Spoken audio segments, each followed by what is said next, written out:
ఓం నమః శివాయ.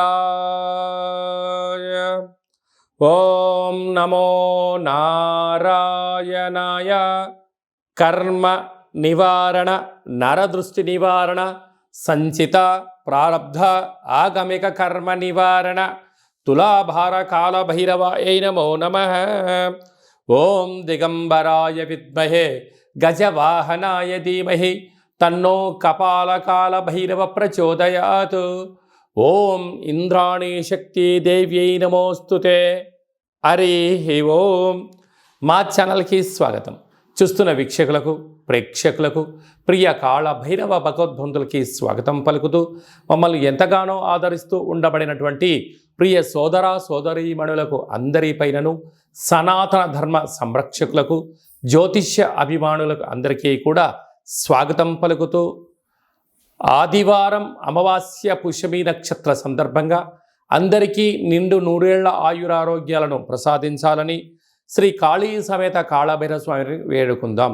అందులో ఈసారి ఆదివారం అమావాస్య పుష్యమి నక్షత్ర సందర్భంగా రవి పుష్యార్క యోగం అందరికీ కలగాలని, అందరికీ మనతో రాబోయేటువంటి భవిష్యత్తులో ఉండబడినటువంటి 7 తరాల వారికి అద్భుత ధన రాజకీయ యోగ సకల ఐశ్వర్యం ఆనందాన్ని ఆ బుధాదిత్య రాజయోగ కారణము, రవిపుషార్క యోగ కారణము, ఆదివారం అమావాస్య కారణం చేత అందరికీ ప్రసాదించాలని కోరుకుందాం.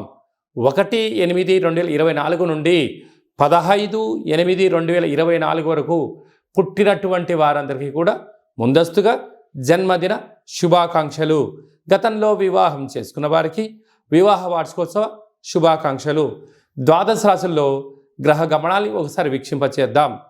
వృషభ రాశిలో కుజుడు మరియు దేవగురు బృహస్పతి సంచార స్థితి, కర్కాటక రాశిలో రవి సంచార స్థితి, సింహరాశిలో బుధ శుక్ర సంచార స్థితి, కన్యరాశిలో కేతు భగవానుడు సంచార స్థితి, కుంభరాశిలో శని భగవానుడు వక్రగమన సంచార స్థితి, మీనరాశిలో రాహు సంచార స్థితితో ద్వాదశ రాశుల్లో గ్రహ గమనాలు ఈ విధంగా ఉన్నాయి. తులారాశి వారు ఆదివారం అమావాస్య పుష్యమి నక్షత్ర సందర్భంగా కాళ అమావాస్య కాళాష్టమి రోజున ఒకవైపు అష్టమంలో కుజుడు గురు సంచార స్థితి దోషంగా సంచారం చేయనప్పుడు ఎలాంటి విధులను పాటించాలో ఈ వీడియోలో సవివరంగా సంపూర్ణంగా తెలుసుకుందాం.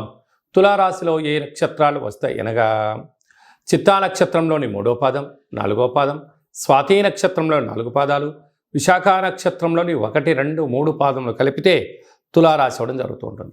చాలామందికి పుట్టినటువంటి కాల సమయంలో డేటా ఆఫ్ బర్త్లు లేనటువంటి కారణం వలన పేరు యొక్క మొదటి అక్షరాన్ని అనుసరిస్తూ రాశిని తెలుసుకునే ప్రయత్నం చేద్దాం.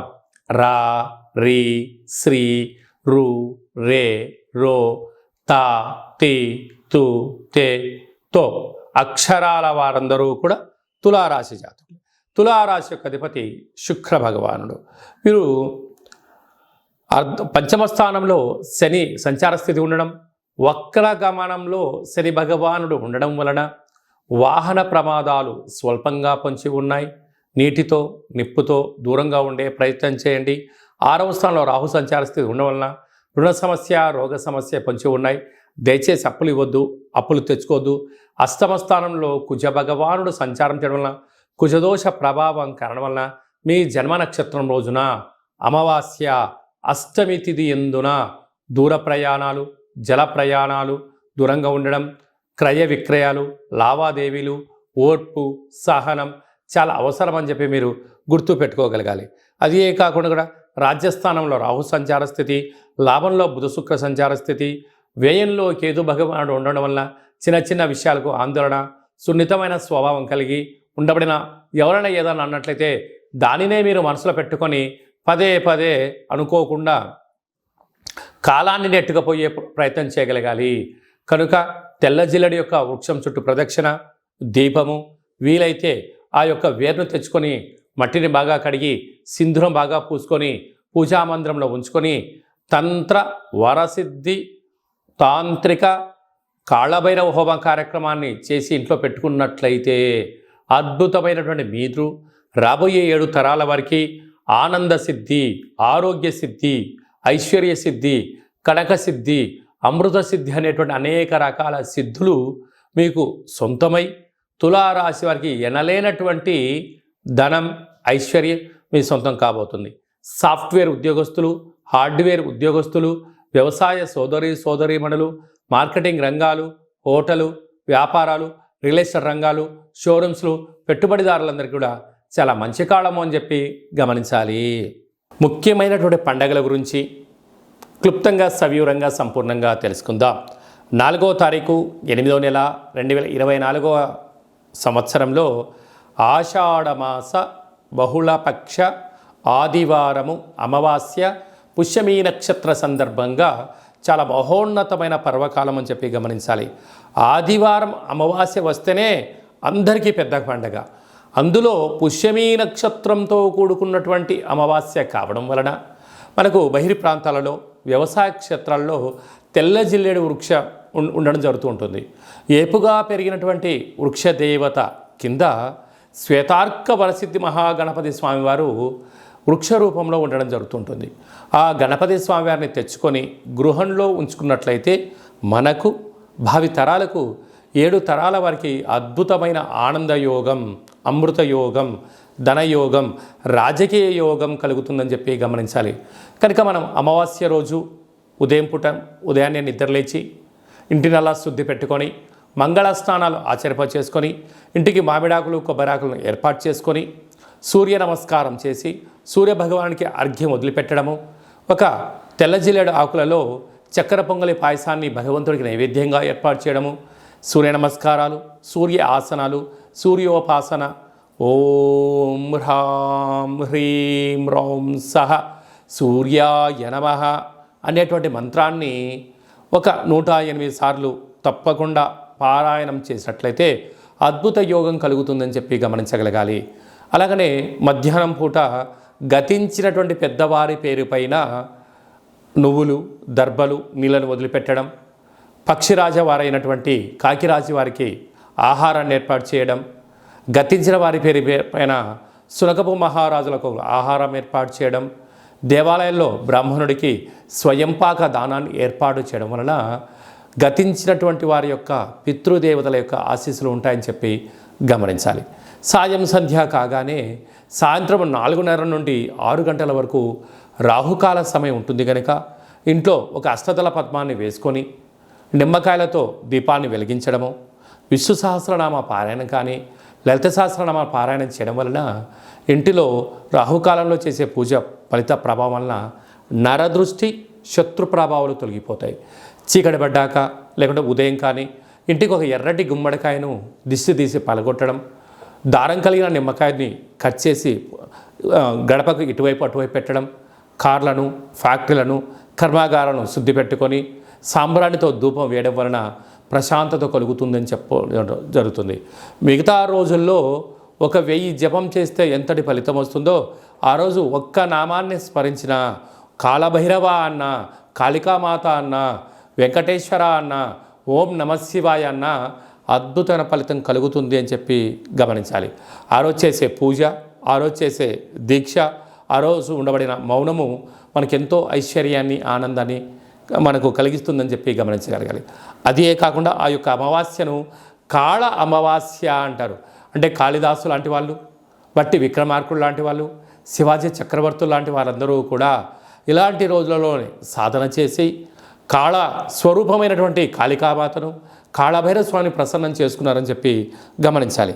అలాగనే మనకు 12వ తారీఖున 13వ తారీఖున శ్రావణమాస శుద్ధాష్టమి సందర్భంగా, కాళ అష్టమి సందర్భంగా కాళభైరవ స్వామి స్మరణ, ధ్యానము యోగదాయకం అని చెప్పి గమనించాలి.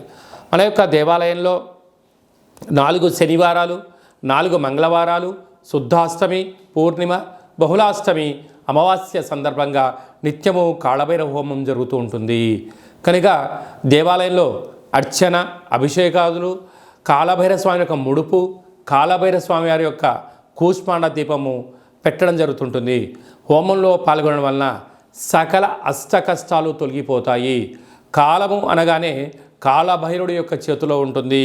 అందుకే కాళాష్టమి, కాళ అమావాస్య రోజున భైరవ స్వామి యొక్క స్మరణ, ధ్యానము, పూజ ఐశ్వర్యాన్ని, ఆనందాన్ని కట్టబెడుతుందని చెప్పి గమనించాలి. గృహంలో ఉండబడిన నరదృష్టి తొలగిపోతుంది. వ్యాపారాల్లో ఉండబడినటువంటి ఆటంకాలు తొలగిపోతాయి.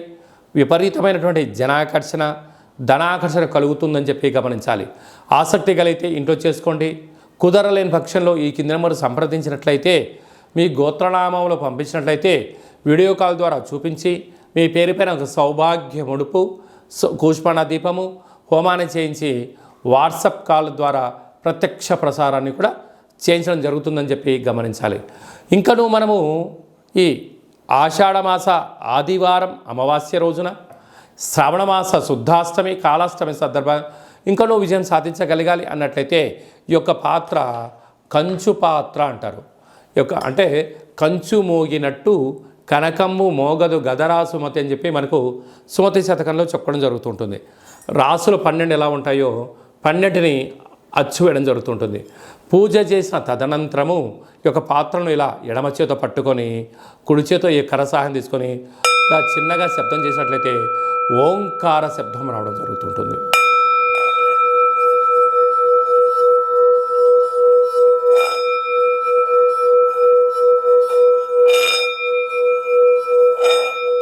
ఈ ఒక ఓంకార శబ్దం ధ్వని వలన మానవుని యొక్క శరీరంలో చక్రాలు వికసింపచేయడం, ఇంట్లో ఉండబడినటువంటి దరిద్ర దేవత బయటికి వెళ్ళడం, గ్రామంలో సంచరించేటువంటి మహాలక్ష్మి దేవత గళ్ళు గళ్ళుమంటూ మన ఇంటికి రావడం, మన ఇంట్లో అమ్మవారు కూర్చోవడం వలన సకల ఐశ్వర్యానికి, సకల ఆనందానికి అపార కుబేర సంపన్నులు అవుతారని చెప్పి గమనించాలి. ఈ యొక్క కాళభైరవ స్వామి అక్షయ పాత్ర మరియు మీకు ఒక కాళభైరవ స్వామి ఒక పిరమిడు, డాలరు, కంకణము, కాళభైరవ హోమం చేయించడం జరుగుతుంది. మీకు వాట్సాప్ కాల్ ద్వారా ప్రత్యక్ష ప్రసారాన్ని కూడా చూపించడం జరుగుతుంది. ఆసక్తి గలవారు ఈ కింద నెంబర్ సంప్రదించి ఆ అక్షయ పాత్రను ఇంట్లో ఉంచుకోవడం వలన అద్భుతమైన ఆనందం, ఆరోగ్యం మీ సొంతమవుతుందని చెప్పి గమనించాలి. అలాగనే మీ వ్యక్తిగత జాతకం తెలుసుకోవాలనుకుంటున్నారా? మీ పుట్టినటువంటి కాల సమయంలో మీకు తల్లిదండ్రులు పెట్టినటువంటి పేరు, డేటు, నెల, సంవత్సరం, సమయం వ్రాసి పంపించినట్లయితే 100 సంవత్సరాల జాతకాన్ని వ్రాసి సవివరంగా పంపించడం జరుగుతుంది. మీరు పుట్టినప్పుడు గ్రహ గమనాలు ఎలా ఉన్నాయి, ప్రస్తుతం ఎలా ఉంటున్నాయి, రాబోయే కాలంలో ఎలా ఉండబోతున్నాయో సవివరంగా సంపూర్ణంగా తెలియజేయడం జరుగుతుంటుంది. అలాగనే చాలామందికి పుట్టినటువంటి కాల సమయంలో డేటా బర్త్లు లేనటువంటి వారందరికీ మీ పేరు యొక్క మొదటి అక్షరాన్ని అనుసరిస్తూ రాసి తెలియచేస్తూ ప్రస్తుత కాలమాన ప్రకారంగా గ్రహ గమనాలు ఎలా ఉన్నాయి, భవిష్యత్తులో ఎలా ఉండబోతున్నాయో అనేటువంటి విషయాన్ని తెలియచేస్తూ రమణ శాస్త్రం ద్వారా అనగా గవ్వల ద్వారా భూత, భవిష్యత్, వర్తమానాన్ని తెలియజేయడం జరుగుతుంది గవ్వల ద్వారా. కనుక డేటా బర్త్లు లేనటువంటి వారికి గవ్వల ద్వారా జ్యోతిష్యాన్ని చెప్పడం జరుగుతుంది. కనుక మన వ్యక్తిగత జాతకాన్ని తెలుసుకుందాం, గ్రహాలలో ఉండబడిన దోషాలను తెలుసుకుందాం, తినేటువంటి ఆహారాల్లో, వేసుకునే వస్త్రాల్లో, చేసే పనుల్లో స్వల్పమైన మార్పులు చేసుకుందాం. అద్భుతమైన, ఆనందకరమైన, ఆరోగ్యకరమైన, కుబేర సంపన్నమైన జీవితానికి స్వాగతం పలుకుతాం. కనుక ఆసక్తి గలవారు ఈ కింద సంప్రదించి అపాయింట్మెంట్ తీసుకొని సంప్రదించగలరు. అలాగనే మీ అబ్బాయికి కానీ అమ్మాయికి కానీ ఎంత ప్రయత్నం చేసినా వివాహం అవ్వడం లేదా? ఎందుకు వివాహం అవ్వడం లేదు? జాతకంలో ఎలాంటి దోషాలు ఉన్నాయి, వివాహం ఎప్పుడవుతుంది, ఎలాంటి అబ్బాయితో అమ్మాయితో కలపడం వలన వీరి యొక్క గణగుణాలు బాగుంటాయో తెలుసుకోవడం జరుగుతుంటుంది. కనుక జాతకాన్ని తెలుసుకుందాం, మంచి వివాహ సంబంధం తెచ్చుకుందాం, భావితరాల్లో మంచి ఆనందకరం జీవితం పొందుదాం.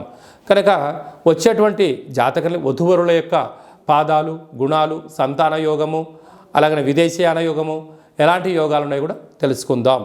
అలాగే మీ అబ్బాయికి కానీ అమ్మాయికి కానీ చిన్నపిల్లలు పుట్టినట్లయితే ఏ మాసంలో పుట్టితే ఎలాంటి పేర్లు పెట్టుకోవాలి, నక్షత్రంలో ఉన్న విశిష్టత ఎంతో కూడా తెలియజేయడం జరుగుతుంటుంది. ఈ యొక్క మాసంలో పుట్టినట్టు రోజు వారందరికీ కూడా, అలాగే వివాహ వార్షికోత్సవం చేసుకుంటున్న వారందరికీ కూడా మన యొక్క దేవాలయంలో ప్రత్యేకంగా కాళభైరవ హోమం చేయించడం జరుగుతుంటుంది. అలాగనే ప్రసాదం కూడా పంపించడం జరుగుతుంది. మనమందరము కూడా కలియుగ కాలంలో కాళభైరవ స్వామికి స్మరణ చేద్దాం, కష్టాలకు స్వస్తి పలుకుదాం, ఐశ్వర్యానికి స్వాగతం పలుకుతాం. అందరికీ ఆదివారం అమావాస్య పుష్యమీ నక్షత్ర సందర్భంగా ఆశీస్సులు కోరుకుంటూ ఆశీర్వచనం. ఓం కాళకాలాయ విద్మహే కాళాతీతాయ ధీమహి తన్నో కాళభైరవ ప్రచోదయాత్. శతమానం భవతి శతాయు పురుష సతేంద్రియ ఆయుష్యేవేంద్రియే ప్రతిష్టతి ధనం ధాన్యం బహుపుత్రలాభం శత సంవత్సరం దీర్ఘమాయు సర్వే జనా సుఖినో భవంతు లోకా సమస్తా సుఖినో భవంతు సర్వం కాళభైరవ దేవతార్పణమస్తు. ఈ వీడియో మీకు నచ్చినట్టయితే లైక్ చేయండి, షేర్ చేయండి, మా ఛానల్ని సబ్స్క్రైబ్ చేసుకోండి. అందరికన్నా ముందుగా మీ యొక్క వ్యక్తిగత జాతకం తెలుసుకోవాలనుకుంటున్నారా? అందరికన్నా అదృష్టాన్ని ఐశ్వర్యాన్ని తెచ్చేటువంటి విషయాలు తెలుసుకోవాలనుకుంటున్నారా అన్నట్లయితే గంట సింబల్ ప్రెస్ చేయండి, ఆల్ అనే బటన్ తెలియచేసి మీ క్షేమాన్ని ఎవరైతే కోరుకుంటున్నారో ఈ ఆధ్యాత్మికమైన సమాచారాన్ని చేరవేసి భగవంతుడి యొక్క ఆశీస్సులు పొందగలరు.